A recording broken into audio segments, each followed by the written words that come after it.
Fix ಆಗಿದ್ದಂತಹ ಸಂದರ್ಭದಲ್ಲಿ ಅವ್ರನ್ನ ಕರೆದು ಈಗಲೂ ಅವರೇ ಇದ್ದಾರೆ. ಆ ಸಂದರ್ಭದಲ್ಲಿ ಅವರು ನಿಖರವಾಗಿ ಒಂದು ಸಂಖ್ಯೆನ ನಾವು ಹೀಗೆ ಕೂತ್ಕೊಂಡು ಮಾತಾಡ್ತಿದ್ದಂಥ ಸಂದರ್ಭದಲ್ಲಿ ನಿಖರವಾಗಿ ಒಂದು ಸಂಖ್ಯೆ ಹೇಳಿದರು, ಇಷ್ಟು ಬರ್ತದೆ ನಮ್ದು ನಿರೀಕ್ಷೆ ಮಾಡಿದ್ದೇವೆ.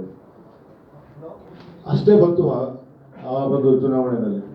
ಈ ಬಾರಿನೂ ಕೂಡ ಅವರಿಗೆ ನಮ್ಮ ಕರ್ನಾಟಕದ ಒಂದು ವಿಚಾರಕ್ಕೆ ಸಂಬಂಧಪಟ್ಟಂತೆ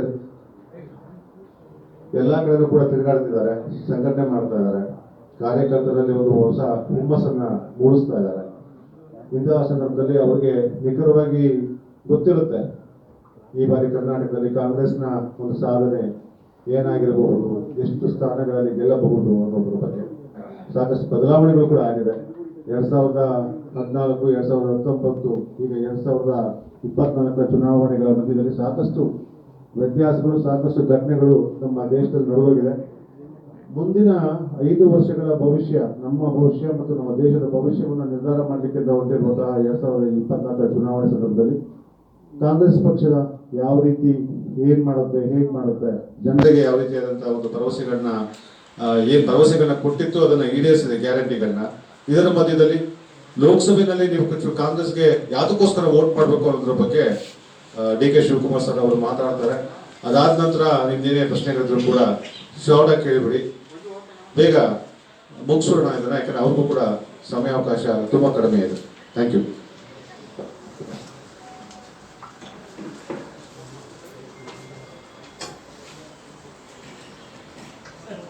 ನಮಸ್ಕಾರ. ನಿಮ್ಮ ಅಧ್ಯಕ್ಷರಂತ ಮಾದೇವಪ್ಪನವರು, ಶ್ರೀಧರ್ ಅವರು, ಎಲ್ಲ ಪದಾಧಿಕಾರಿಗಳಿದ್ದೀರಿ, ಮಾಧ್ಯಮದ ಎಲ್ಲ ಸ್ನೇಹಿತರಿದ್ದೀರಿ. ನಮ್ಮ ಸೆಕ್ರೆಟರಿ ಅವರು ಹೇಳಿದ್ರು ತಾವು ಟೈಮ್ ಕೇಳ್ತಾ ಇದ್ದೀರಿ ಅಂತ. ನಂದು ಸ್ವಲ್ಪ ಹೆವಿ ಡ್ಯೂಟಿನೇ. ಬೆಳಗಿನ ಜಾವ 3 ಗಂಟೆಗೆ ಕೇರಳದಿಂದ ಬಂದೆ. ಈಗ ನಾಳೆ ವಯನಾಡಿಗೆ ಹೋಗಬೇಕಾಗಿದೆ. 7ನೇ ತಾರೀಕು ಸುಮಾರು 5ನೇ ತಾರೀಕುವರೆಗೂ ನಮ್ಮ ಪ್ರವಾಸ ಕರ್ನಾಟಕ ರಾಜ್ಯದಲ್ಲಿ ಮುಂದುವರಿಯಲೇಬೇಕಾಗಿದೆ.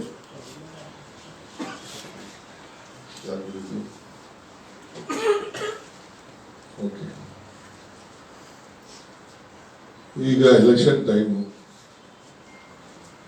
ನಮ್ಮಿಂದ ಬಹಳ ನಿರೀಕ್ಷೆ ಮಾಡಿದ್ರಿ,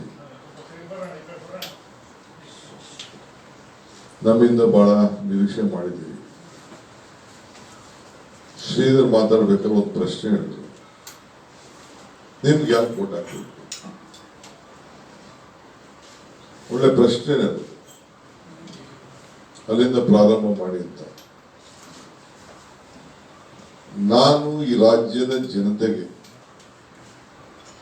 ವಿಶೇಷವಾಗಿ ಕರ್ನಾಟಕ ರಾಜ್ಯದ ಜನತೆಗೆ ನನ್ನ ಪ್ರಶ್ನೆ, ಬಿಜೆಪಿಗೆ ಯಾಕೆ ವೋಟ್ ಹಾಕಬೇಕು?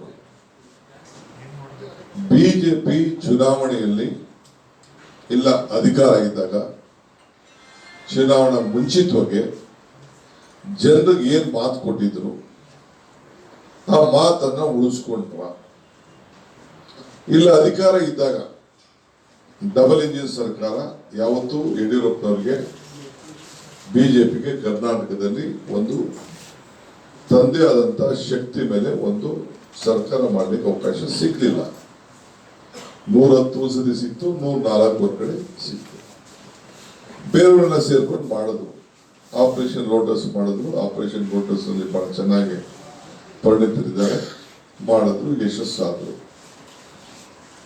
ಆದ್ಮೇಲೆ ಹೋದ್ ಬಾರಿ ಅವ್ರು ಏನು ಜನತೆಗೆ ಮಾತು ಕೊಟ್ಟಿದ್ರು, ನಂಬರ್ 1 ರಾಷ್ಟ್ರದಲ್ಲಿ ಏನು ಮಾತು ಕೊಟ್ಟಿದ್ರು, ಆ ಮಾತನ್ನ ಅಧಿಕಾರ ಇದ್ದಾಗ, ಒಂದ್ ಕಡೆ ಸೆಂಟ್ರಲ್ ಗೌರ್ಮೆಂಟ್ ಅಧಿಕಾರದಲ್ಲಿದ್ದಾಗ, ಒಂದ್ ಕಡೆ ರಾಜ್ಯ ಸರ್ಕಾರ ಅಧಿಕಾರದಲ್ಲಿದ್ದಾಗ ಅವರು ನುಡಿದಂತೆ ನಡೆಯಕ್ಕೆ ಆಗ್ಲಿಲ್ಲ ಅಂದ್ಮೇಲೆ ನಿಮಗೆ ಮತ ಕೇಳುವಂತ ನೈತಿಕತೆ ಏನಿದೆ ಅನ್ನೋ ಮಾತನ್ನ ಈ ಸಂದರ್ಭದಲ್ಲಿ ನಾನು ಕೇಳ್ತಾ ಇದ್ದೇನೆ.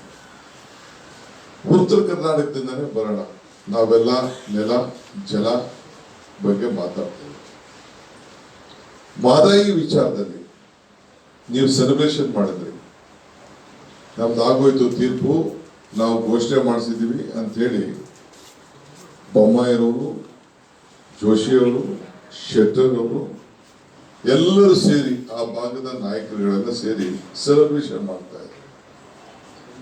ಇವತ್ತವರೆಗೂ ಕೂಡ ನಿಮ್ ಕೈಲಿ ಎನ್ವೈರನ್ಮೆಂಟ್ ಕ್ಲಿಯರೆನ್ಸ್ ಕೊಡ್ಸಕ್ ಆಗ್ಲಿಲ್ಲ. ಮೇಕೆದಾಟು ವಿಚಾರದಲ್ಲಿ ನಾವು ಹೋರಾಟ ಮಾಡಿದ್ವು. ನೀವು ಬಹಳ ದೊಡ್ಡ ಸ್ಕೇಲ್ ತೆಗೆದುಕೊಂಡು 1,000 ಕೋಟಿ ರೂಪಾಯಿ ನಮ್ಮ ಹೋರಾಟಕ್ಕೆ, ನಮ್ಮ ನೀರು ನಮ್ಮ ಹಕ್ಕು ಅಂತ ಹೇಳಿ ನಾವು ಹೋರಾಟ ಮಾಡ್ತೇವೆ. ನಮ್ಮ ಹಕ್ಕು ನಮ್ಮ ನೀರು ಅಂತ. ಅದಕ್ಕೆ ನೀವು ನಮ್ಮ ಹೋರಾಟಕ್ಕೆ ಮಾಡೋದು 1,000 ಕೋಟಿ ರೂಪಾಯಿ ಇಟ್ಟಾದ್ಮೇಲೆ ಏನೇನ್ ಕ್ಲಿಯರೆನ್ಸಸ್ ಬೇಕೋ ಅದನ್ನ ಕೊಡ್ಸಕ್ ನಿಮ್ಗೆ ಆಗ್ಲಿಲ್ಲ. ಯಾರಿಗೋಸ್ಕರ ನೀರು ಬೇಕಾಗಿತ್ತು? ಕನಕಪುರದವ್ರಿಗೆ ಬೇಕಾಗಿರಲಿಲ್ಲ, ರಾಮನಗರದವ್ರು ಬೇಕಾಗಿಲ್ಲ. ಕಾವೇರಿ ಜಲಾನಯ ಪ್ರದೇಶದಲ್ಲಿ ಇಂಥ ಬರಗಾಲ ಇದ್ದಾಗ ಒಂದು ಬ್ಯಾಲೆನ್ಸಿಂಗ್ ರಿಸರ್ವಾಯರು, ಪವರ್ ಜನರೇಷನ್, ಬೆಂಗಳೂರಿಗೆ ನೀರು. ಇವತ್ತೇನು 7,000 ಬೋರ್ವೆಲ್ ಬದ್ದೋಗಿದೆ, ಅದಕ್ಕೊಂದು ನೆರವಾಗ್ತಿತ್ತು. ಅದನ್ನು ನೀವು ಕೊಡಿಸ್ಲಿಲ್ಲ.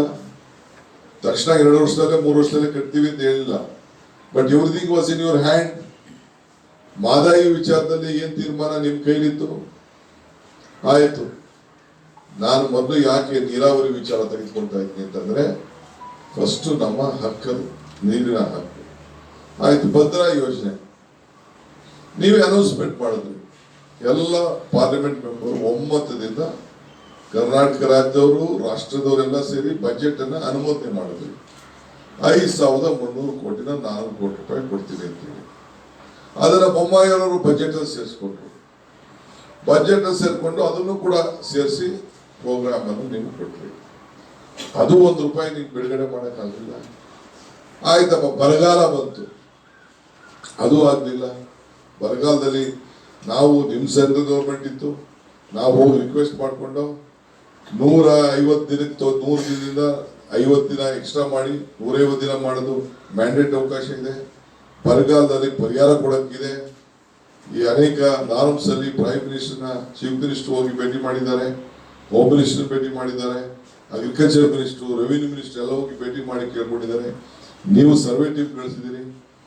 ಒಬ್ಬ MP ಹೋಗಿ ನೀವು ಬಾಯಿ ಬಿಡ್ಲಿಲ್ಲ, ಒಂದು ಕೇಳಲಿಲ್ಲ, ಒಂದು ಹೋರಾಟ ಮಾಡಲಿಲ್ಲ. 13-14 ಜನ ಸಿಟ್ಟಿಂಗ್ MP-ಗಳನ್ನೇ ನೀವು ಚೇಂಜ್ ಮಾಡಿಬಿಟ್ರಿ. ಯಾಕೆ? ನಿಮ್ಮ MP-ಗಳಿಗೆ, ಆ ಮಕ್ಕಳುಗಳಿಗೆ ವ್ಯಾಲ್ಯೂ ಇಲ್ಲ. ಮೋದಿಯವರು ಬಂದು ಕರ್ನಾಟಕ ರಾಜ್ಯದಲ್ಲಿ ನನಗೆ ಓಟ್ ಕೊಡಿ ಅಂತ ಕೇಳಲಿಲ್ಲ, ಕ್ಯಾಂಡಿಡೇಟ್ ಓಟ್ ಕೊಡಿ ಅಂತ ಕೇಳಿದ್ರು. ಅಂದ್ರೆ ನಿಮ್ಮ ವರ್ಚಸ್ಸು, ಪಾರ್ಟಿ ವರ್ಚಸ್ಸು ಎಲ್ಲ ಫೇಲ್ಯೂರ್ ಆಗಿದೆ. ಕಪ್ಪಣ ತರ್ತೀನಿ ಅಂತ ಹೇಳಿದ್ರಿ. ಕಪ್ಪಣ ನಾವ್ ಹೇಳಿಲ್ಲ, ನೀವ್ ಹೇಳಿದ್ರಿ. ಎಲ್ಲ ಕಾಂಗ್ರೆಸ್ ಅವರೆಲ್ಲ ಮುಡಬಿಟ್ಟವ್ರೆ. ಸ್ವಿಸ್ ಬ್ಯಾಂಕ್ ಅಲ್ಲಿ ತಂದು ಕಪ್ಪಣ ತಂದು ಎಲ್ಲರ ಅಕೌಂಟ್ಗೂ ಜನಧನ್ ಅಕೌಂಟ್ ಓಪನ್ ಮಾಡಿಸ್ತೀವಿ, ಮಾಡಿಸ್ಬಿಟ್ಟು 15 ಲಕ್ಷ ರೂಪಾಯಿ ಅಕೌಂಟ್ ಹಾಕ್ತೀವಿ. ಬರಲಿಲ್ಲ. ಎಲ್ಲ ರೈತರ ಆದಾಯ ಎಲ್ಲ ಡಬಲ್ ಮಾಡ್ತೀವಿ ಅಂತ ಹೇಳಿದ್ರಿ, ಆಗ್ಲಿಲ್ಲ. ಯುವಕರಿಗೆ ಉದ್ಯೋಗ ಕೊಡ್ತೀನಿ ಅಂತ ಹೇಳಿದ್ರಿ, 2 ಕೋಟಿ ಉದ್ಯೋಗ, ಆಗ್ಲಿಲ್ಲ. ಪಕಡ ಮರಪ್ಪ ಅಂತ ಹೇಳಿದ್ರಿ. ಅದಾದ್ಮೇಲೆ ಎಲ್ಲ ವರ್ಗದ ಜನರಿಗೆ ಇವತ್ತು 12 ಲಕ್ಷ ಜನ ದೊಡ್ಡ ದೊಡ್ಡ ಇನ್ವೆಸ್ಟರ್ಸ್, ದೊಡ್ಡ ದೊಡ್ಡ ಬಿಸ್ನೆಸ್ ಮೆನ್ ಈ ದೇಶ ಬಿಟ್ಟು ನಿಮ್ಮ ಕಾಟ ತಲ್ಲಿನಾದ್ರೆ ಹೊರಗಡೆ ಹೋಗ್ತಾ ಇದ್ದಾರೆ. ಎಂಪ್ಲಾಯಿಗಿನ ಎಂಪ್ಲಾಯರ್ ಇಸ್ ಆಲ್ಸೋ ಇಂಪಾರ್ಟೆಂಟ್. ಯಾರು ಉದ್ಯೋಗವನ್ನು ಸೃಷ್ಟಿ ಮಾಡ್ತಾನೆ ಅವನು ಕೂಡ ಎಂಪ್ಲಾಯಿ ಅಷ್ಟೇ ಇಂಪಾರ್ಟೆಂಟ್. ಯಾಕೆಂದ್ರೆ ಉದ್ಯೋಗವನ್ನ ಕೊಟ್ಟದ್ರಿಂದಲೇ ಇವತ್ತು ಕರ್ನಾಟಕ ಅಲ್ಲಿ ಕೇಂದ್ರ ಸರ್ಕಾರದಲ್ಲಿ ಖಾಸಗಿ ಉದ್ಯೋಗಗಳನ್ನ ತಯಾರು ಮಾಡುವಂತ ಶಕ್ತಿ ಕೂಡ ಕೊಡಬೇಕು. ಕೋವಿಡ್ ಸಂದರ್ಭದಲ್ಲಿ ನೀವು 20 ಲಕ್ಷ ಕೋಟಿ ಕೊಡ್ತೀರಿ ಅಂತ ಹೇಳಿದ್ರು. ನಾವು ಎಷ್ಟೋ ಸತಿ ಕೇಳಿದೆ, ಅನೌನ್ಸ್ಮೆಂಟ್ ಮಾಡ್ರಿ, ಯಾರಿಗೆ ಏನೇನು ಸಹಾಯ ಮಾಡಿದ್ವಿ. ನಮ್ಮ ಹಳ್ಳಿ ಜನಕ್ಕಂದ್ರೆ ಏನು ಕೊಡ್ಲಿಲ್ಲ. ಒಂದಷ್ಟು ಜನಕ್ಕೆ 5,000, 4,000, ಒಂದಷ್ಟು ನಮ್ಮ ಒತ್ತಡದ ಮೇಲೆ ಮಾಡಿದ್ರಿ.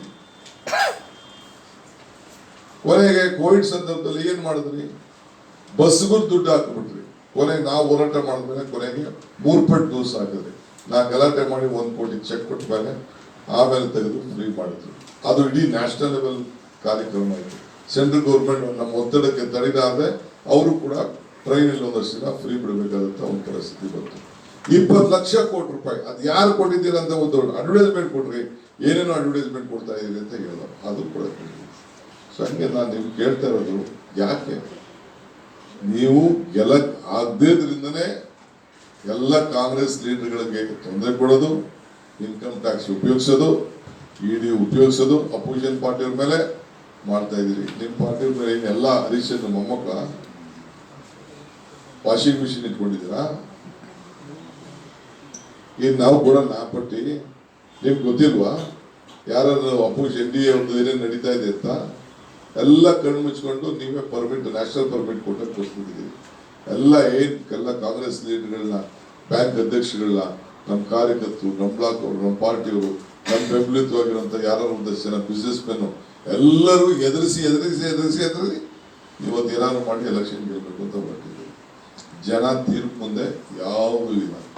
ಅದಕ್ಕೆ ನಿಮಗೆ ಮತದಾನದ ಜನ ನಿಮ್ಗೆ ಯಾಕೆ ವೋಟ್ ಹಾಕ್ಬೇಕು ಅನ್ನೋ ಪ್ರಶ್ನೆ ನಾನು ಕೇಳ್ತಾ ಇದ್ದೀನಿ. ಬಿಜೆಪಿ ಇವತ್ತು ನೀವು ಗೆಲ್ಲೋದಾದ್ರೆ ಏನ್ ತಿಕ್ಬೇಕಾಯ್ತು ನಿಮ್ಗೆ?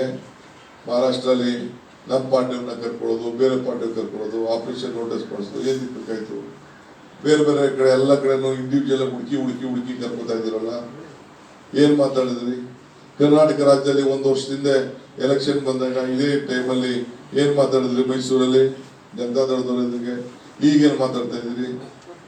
ಅವ್ರು ಆಗ ಸರಿ ಇಲ್ಲ, ಈಗ ಸರಿ ಬಿಟ್ರ ನಿಮ್ಗೆ ಬಿಜೆಪಿ ಅವ್ರಿಗೆ? Tell me. ಓಕೆ ಫೈನ್, ನಿಮ್ಗೆ ಇಷ್ಟು ಬಿಡಿ, ಪಾಲಿಟಿಕ್ಸ್ ಏನಾದ್ರು ಇಟ್ಕೊಳ್ಳಿ. ರಾಜ್ಯದ ಜನತೆಗೆ ನೀವು ಅಧಿಕಾರ ಇದ್ದಾಗ, ನಿಮ್ಮ ಸರ್ಕಾರ ಇದ್ದಾಗ, ನಿಮ್ಮ ಮ್ಯಾನಿಫೆಸ್ಟೋ ನೀವು ಕೊಟ್ಟ ಮಾತು, ಆ ಮಾತು ಪ್ರಕಾರ ನೀವು ನಡೆಸ್ಕೊಂಡಿದ್ದೀರಾ ಇಲ್ವಾ? ಈ ಪ್ರಶ್ನೆನ ನೀವು ಹೇಳಿ. ಬೆಲೆ ಏರಿಕೆ ಏನಾದ್ರು ನಿಯಂತ್ರಣ ಮಾಡಲಿಕ್ಕೆ ಏನಾದ್ರು ಒಂದು ಕಾರ್ಯಕ್ರಮ ರೂಪಿಸಿದ್ದೀರಾ? Please tell me. ನಮ್ಮ ರಾಜ್ಯಕ್ಕೆ ಏನು ತೆರಿಗೆ ವಿಚಾರ, ನಾವು ಕೋರ್ಟ್ಗೆ ಹೋಗ್ಬೇಕಾದಂತ ಒಂದು ಪರಿಸ್ಥಿತಿ ಬಂತು ಮನ್ನಾ ಮಾಡಕ್ಕೆ. ತೆರಿಗೆ ವಿಚಾರ ಸುರೇಶ್ ಅವರು ಪ್ರಸ್ತಾವನೆ ಮಾಡೋದು ಏನು? ಅವ್ರು ಹೇಳಿದ್ದು ಏನು ತಪ್ಪೇನು ಹೇಳಿದ್ದಾರೆ? ಅವರು ಇಂಥ ಪರಿಸ್ಥಿತಿ ಬರಬಹುದು, ನೀವು ಇಷ್ಟು ಅನ್ಯಾಯ ಮಾಡಿದ್ದೀರಿ. ಪ್ರೈಮ್ ಮಿನಿಸ್ಟರ್ ಇಂದ ಹಿಡಿದು ಮಿನಿಸ್ಟರ್ ಗಂಟ ಕೆಳಗಡೆ ಗಂಟ ದೇಶನ ಭಾಗ ಮಾಡ್ಬಿಡ್ತಾ ಇದ್ದಾರೆ. ಕಾಂಗ್ರೆಸ್ ಶಕ್ತಿ ದೇಶದ ಶಕ್ತಿ, ಕಾಂಗ್ರೆಸ್ ಇತಿಹಾಸ ಈ ದೇಶದ ಇತಿಹಾಸ. ಕಾಂಗ್ರೆಸ್ ಯಾವಾಗಲೂ ಕೂಡ ಈ ದೇಶನ ಒಗ್ಗಟ್ಟಾಗಿ ಇಟ್ಕೊಂಡು ಬಂದಿದೆ. ಅದರಿಂದನೇ ಈ ಸಂವಿಧಾನ ಕೊಟ್ಟದಕ್ಕೆ, ಈ ರಾಷ್ಟ್ರಧ್ವಜ ಕೊಟ್ಟದಕ್ಕೆ ಇವತ್ತು ನಾವು ಇಡೀ ಭಾರತ, ಇಷ್ಟು ಭಾಷೆಗಳಿದ್ರು ಕೂಡ, ಇಷ್ಟು ಸಂಸ್ಕೃತಿಗಳಿದ್ರು ಕೂಡ ಈ ಭಾರತವನ್ನು ಒಂದಾಗಿ ಇಟ್ಕೊಂಡು ನಾವು ಹೋಗ್ತಾ ಇದ್ದೇವೆ. ಪ್ರಜಾಪ್ರಭುತ್ವ ವ್ಯವಸ್ಥೆನ ಕಾಪಾಡ್ಕೊಂಡು ಬಂದಿದ್ದೇವೆ. ಇದು ಕಾಂಗ್ರೆಸ್ ಪಕ್ಷದ ಸಿದ್ಧ. ನಾವು ನಮ್ಮ ಸಂಸ್ಕೃತಿ, ನಮ್ಮ ದೇಶ ಒಗ್ಗಟ್ಟಿನಿಂದ ತೆಗೆದುಕೊಂಡೋಗಿ ಕಾಶ್ಮೀರದಿಂದ ಕನ್ಯಾಕುಮಾರಿವರೆಗೂ ಕೂಡ ಒಂದೇ ದೇಶ ಅನ್ನೋದನ್ನ ಗಮನದಲ್ಲಿ ಇಟ್ಕೊಂಡು ನಾವು ಕೆಲಸವನ್ನು ನಾವು ಮಾಡ್ತಾ ಇದ್ದೀವಿ. ಇದು ಮುಂದುವರಿಸ್ತೇವೆ. ಇಂಡಿಯಾ ಕೂಟ ಕರ್ನಾಟಕ ರಾಜ್ಯದಲ್ಲಿ ಪ್ರಾರಂಭ ಆಗಿದೆ. ಕರ್ನಾಟಕ ರಾಜ್ಯದಲ್ಲಿ ನೀವು ಎಷ್ಟೇ ಪ್ರಯತ್ನ ಪಟ್ಟು 136 ಸೀಟು ನಾವು ಗೆದ್ದಿದ್ದೇವೆ. ಮತ್ತೆ ಇವತ್ತು ಪಾರ್ಲಿಮೆಂಟ್ ಎಲೆಕ್ಷನ್ ಯಾರು ಒಂದು ಮಾಡ್ಕೊಳ್ಳಿ. ಇವತ್ತು ಎಷ್ಟು ಜನ ಲೀಡರ್ಗಳು, ಬಿಜೆಪಿ ಲೀಡರ್ಸು ನಮ್ಮ ಜೊತೆ ಸೇರ್ಕೊಳ್ತಾ ಇದ್ದಾರೆ. ಎಷ್ಟು ಜನ ದಳದ ಲೀಡರ್ಸು ವಾಪಸ್ ನಮ್ಮ ಜೊತೆ ಸೇರ್ಕೊಳ್ತಾ ಇದ್ದಾರೆ.